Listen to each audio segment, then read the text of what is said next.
بسم اللہ الرحمن الرحیم۔ ایمان اور کفر کے درمیان ایک بہت بڑا فرق یہ بھی ہے کہ ایمان سے کی جانے والی محنت دنیا اور آخرت میں فائدہ مند ہوتی ہے، جبکہ کفر سے کی جانے والی دنیاوی محنت بھی انسان کو دنیا تک محدود کر دیتی ہے اور اخروی فائدے سے ہمیشہ ہمیشہ کے لیے محروم رکھتی ہے۔ جی ہاں، مجھے ضرور بتائیے گا کہ آپ کی اس بارے میں کیا رائے ہے کہ میں آپ کے سامنے ایک ایسی شخصیت کا تعارف پیش کرنے جا رہا ہوں جس نے انسانیت کے لیے تو بہت سی خدمات سر انجام دی، لیکن اخروی فائدے سے وہ محروم رہے۔ کیونکہ لا الہ الا اللہ محمد الرسول اللہ صلی اللہ علیہ وآلہ وسلم کی نعمت سے وہ محروم رہے۔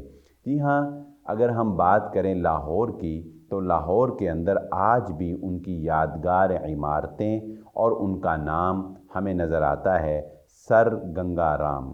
سر گنگا رام ایک بہترین معمار تھے، ایک بہترین آرکیٹیکٹ تھے، جس کا منہ بولتا ثبوت لاہور کی ہائی کورٹ کی عمارت، لاہور کا پوسٹ آفس، لاہور کا عجائب گھر اور ایچیسن کالج ہے۔ جی ہاں، یہی کافی نہیں بلکہ فیصل آباد کا گھنٹہ گھر اور اس کا نقشہ، اس کے ساتھ ساتھ فیصل آباد، شیخو پورہ اور سرگودا کی عدلیہ کی عمارتیں اور انتظامیہ کے تمام تر دفاتر جو ہیں، یہ بھی معمار سر گنگا رام رائے بہادر کے نام سے جن کو موسوم کیا گیا، ان کا ہی شاہکار ہیں۔ جی ہاں، سر گنگا رام نے گھوڑا ٹرین کی ایجاد بھی پہلی مرتبہ متعارف کروائی۔ سر گنگا رام نے رفاعی کاموں کے اندر انسانیت کی فلاح کے لیے وہ کام سر انجام دیے جو آج تک لاکھوں لوگوں کو فائدہ پہنچا رہے ہیں، جس میں سر فہرست انہوں نے اپنی ذاتی رہائش گاہ کو اولڈ ہیلے کالج کے اندر تبدیل کر دیا۔ گنگا رام ہائی سکول کے نام سے لوگوں کی تعلیم کے لیے ایک سکول قائم کیا گیا، جو تقسیم کے بعد وومن گرلز کالج کے نام سے موسوم ہوا اور آج وہ ایک یونیورسٹی بن چکی ہے۔ جی ہاں، یہی کافی نہیں بلکہ ہاؤس آف ڈس ایبلز کے نام سے سر گنگا رام نے ایک ایسی عمارت، ایک ایسا ادارہ تعمیر کروایا جس میں ڈسیبل لوگوں کو تعلیم دی جاتی تھی، ان کی رہائش کا انتظام کیا جاتا تھا اور ان کو ایک ہنر دے کر معاشرے میں جینا سکھایا جاتا تھا۔ یہی کافی نہیں ہے، سر گنگا رام نے ایک گنگا رام ڈسپنسری کے نام سے ایک ڈسپنسری قائم کی، جس میں بغیر امیر اور غریب کی تفریق اور بغیر کسی مذہب کی تفریق کے لوگوں کا مفت علاج کیا جاتا تھا۔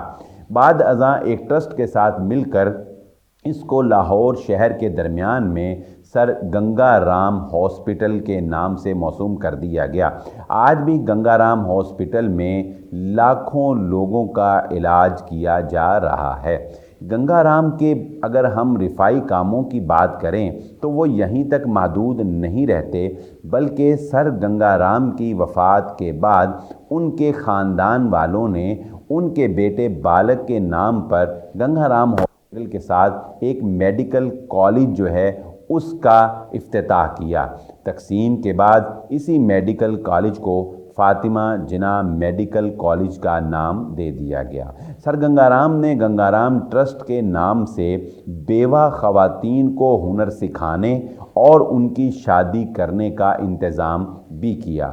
سر گنگا رام نے ریٹائرمنٹ کی لائف گزارتے ہوئے بھی پنجاب گورنمنٹ سے 3000 ایکڑ زمین، وہ والی زمین جو بنجر تھی، وہ الاٹ کروائی اور اپنی تکنیکی مہارت کے ساتھ صرف 3 سال کے کم عرصے میں اس بنجر زمین کے اوپر لہلہاتی ہوئی فصل جو ہے وہ کھڑی کر دی۔ ناظرین اکرام، سر گنگا رام نے انسانیت کے لیے کام کیا، سر گنگا رام نے بہت سے لوگوں کو فلاح پہنچانے کے لیے کام کیا، لیکن وہ لا الہ الا اللہ محمد الرسول اللہ کی نعمت سے محروم رہے۔ دنیاوی اعتبار سے فائدہ ہوگا، اخروی اعتبار سے یہ سارے کام رائے گاہ جائیں گے۔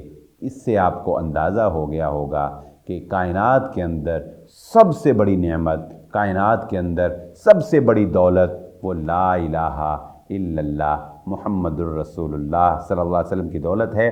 بل گیٹس کی ساری دولت، بلکہ اس جیسے 100 بل گیٹس اکٹھے کر لیے جائیں، ان سب کی دولت کو اکٹھا کر لیا جائے، ان سب کی دولت ایک طرف، اور ایک مسلمان، ادنا سے مسلمان کا لا الہ الا اللہ یہ ایک طرف ہے۔ ہمیں اپنے ایمان کی اور اپنے اسلام کی قدر کرنی چاہیے۔ شکریہ۔